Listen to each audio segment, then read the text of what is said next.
Salut à tous, je suis Adrien et je suis aujourd'hui accompagné du capitaine du Faucon Millennial, Grushkov. Salut Grush. Salut. Et de Matt. Salut Matt. Coucou. On espère que vous êtes ready parce que Star Wars a accumulé pas mal de news ces dernières semaines et on vous en a fait un petit best-of. Entre George Lucas qui reviendrait en tant que scénariste, une date de sortie de la prochaine série et l'annonce d'un nouvel ancien jeu, faut qu'on en parle.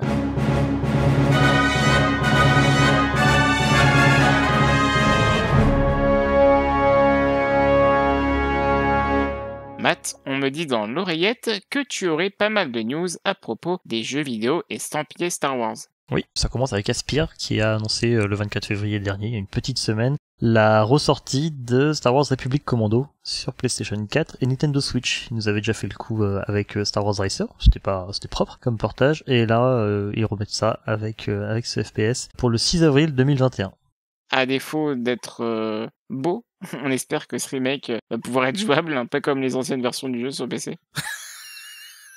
Et à côté de ça, dans le dernier Nintendo Direct, on a eu l'annonce très brève de nouveaux jeux Star Wars Hunters, en l'occurrence développé par une succursale de Zynga, qui était très connue il y a longtemps pour faire des jeux pas terribles sur Facebook et sur mobile, type Farmville. Donc on sait pas trop vers quoi on se dirige, a priori vers un jeu à la Fortnite. Visiblement, ça serait un TPS compétitif. On n'en sait pas beaucoup plus, mais ce qu'on sait, c'est que ça sortira sur Switch et sur mobile en même temps. Donc il faut pas s'attendre à des merveilles. Je pense que ça va peut-être se ressembler un minimum à The Galaxy of Heroes sur mobile qui a un gros roster de personnages. Je sais pas trop parce que les persos qu'ils nous ont montrés, c'est les persos les quelques personnages qu'on aperçoit en hologramme dans le tout petit trailer, c'est des persos inédits, j'ai l'impression, donc je pense qu'on va pouvoir créer son personnage, en tout cas le customiser, et à partir de là, effectivement, on va faire du compétitif, du Battle Royale, ce genre de trucs.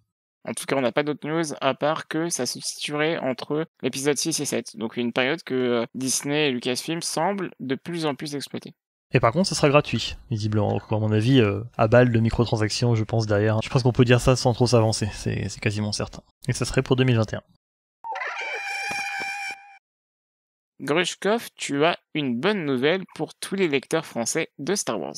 Oui, après un excellent premier tome, et là actuellement le tome 3 vient de sortir dans le reste du monde anglophone, le tome 2 d'Alphabet Squadron, enfin l'escadron Alphabet, a été annoncé cette semaine, et il sortira donc en version française au deuxième semestre 2021.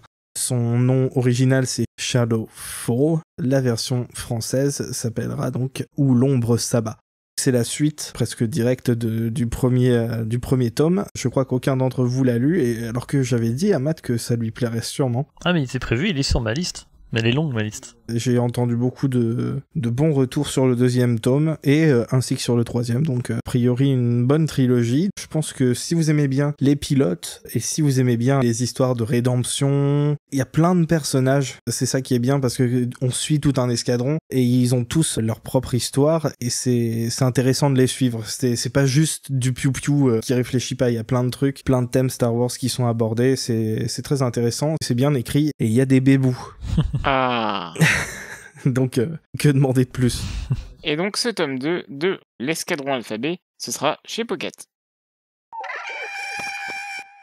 Attention maintenant, instant série, puisque on a quelques news, dont une qui est vraiment officielle et officialisée par Lucasfilm. Mais la première concerne l'arrivée d'un certain George Lucas, rien que ça, pour écrire 2 épisodes de la série Andor, donc la série consacrée à Cassian et, il me semble, sa sœur. Cette news, donc, qui consiste à dire que George Lucas viendrait en renfort à l'écriture pour cette série, elle est à prendre avec d'immenses pincettes, parce que pour l'instant, la seule source qu'on a, c'est tout simplement le nom George Lucas qui apparaît dans les crédits sur le site IMDb.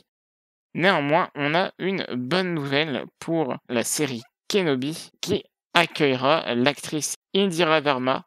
L'actrice qui jouait la mémorable Ellaria Sand dans Game of Thrones va donc interpréter un personnage au nom encore inconnu dans la série avec Ewan McGregor. Je pense que ça va être la vieille dame qu'on voit à la fin de l'épisode 9. Oh, va chier. Oh bordel. Mais en plus jeune. Oh bordel. Avec Tuki, on a remarqué que au fil de sa carrière, elle a joué principalement des connasses, et je pense qu'elle va encore jouer une connasse. Si c'est le cas, en tout cas, on est très heureux de faire venir un autre personnage de connasse dans Star Wars. On n'a pas assez de connasses dans Star Wars. On a beaucoup de connards, mais pas assez de connasses. Ouais. Elle pourrait carrément jouer une, tu sais, comme les Sœurs de la Nuit, quoi, une espèce de sorcière de la Force, ce serait assez fun. Ouais. Mais ce serait neuf en live action. En tout cas, Ewan McGregor s'entoure de bonnes personnes. Après Hayden Christensen, on souhaite la bienvenue à Indira Verma qui arrive dans la galaxie lointaine, très lointaine. Matt, on a eu également une bonne nouvelle, même une double bonne nouvelle, puisque après avoir évincé Gina Carano pour ses propos fascistes, Disney a un nouveau personnage dans le viseur. Oui, en effet, pour la série qui a été très discrètement annoncée, Rangers of the New Republic. D'ailleurs, on avait appris finalement que Gina Carano était prévue lors du panel aux investisseurs. Elle devait être présente, donc on va en savoir plus. A priori, ça a été complètement annulé suite à ses propos. Et là, pour la série, Lucasfilm aurait dans le viseur le personnage d'Hera Syndulla. Donc je suis plutôt très très content pour le coup, et très curieux de voir ce que ça pourrait donner. On n'est pas perdant au change. Loin de là, à voir comment ça sera fait après, ça sera du maquillage, qui va l'incarner, qui va être au casting, enfin il y a plein de choses à voir encore, mais j'aime beaucoup l'idée en tout cas. Ça pourrait être vraiment très sympa. 2 petites réclamations cependant. SVP, lui faites pas des coups en polystyrène comme ils ont fait pour Ahsoka. Et aussi, tant qu'à faire, engagez pas une TERF. Pour changer, ça serait bien. Faites un effort. Grushkov, tu as une très bonne news qu'on n'attendait pas forcément d'ailleurs, en tout cas pas de sitôt, à propos de la prochaine série d'animation, The Bad Batch. Oui, alors ça a leaké puis été confirmé quelques heures plus tard, il me semble, que le premier épisode de The Bad Batch sortira le 4 mai, May the 4th, le jour de Star Wars. C'est pas une coïncidence, je pense. Et le deuxième épisode sortira le 7 et tous les autres épisodes sortiront chaque vendredi. Donc pareil que The Mandalorian, c'est-à-dire que tout ne va pas sortir d'un coup. Toutes les séries de Disney Plus ont l'air de sortir comme ça, donc ça déroge pas à la règle. Pour l'instant, on sait pas combien d'épisodes il y aura, mais c'était accompagné d'une petite photo de Fennec Shand qui sera dans la série, qui vient de The Mandalorian, joué par Ming-Na Wen, et du coup sans son casque dans cette version Bad Batch, donc c'est-à-dire l'esthétique de Clone Wars, quoi, saison 7. C'est sympa son design, d'ailleurs on l'avait vu avec le casque, mais sans, ça marche bien aussi, je trouve. Merci à vous, Grushkov et Matt, de m'avoir accompagné pendant cet épisode un peu condensé, certes, de Faut qu'on en parle. Avec plaisir, mon petit bébé. Je t'en prie, c'était avec plaisir. Merci d'avoir écouté cet épisode de Faut qu'on en parle. Portez-vous bien. Salut. Bisous. Au revoir.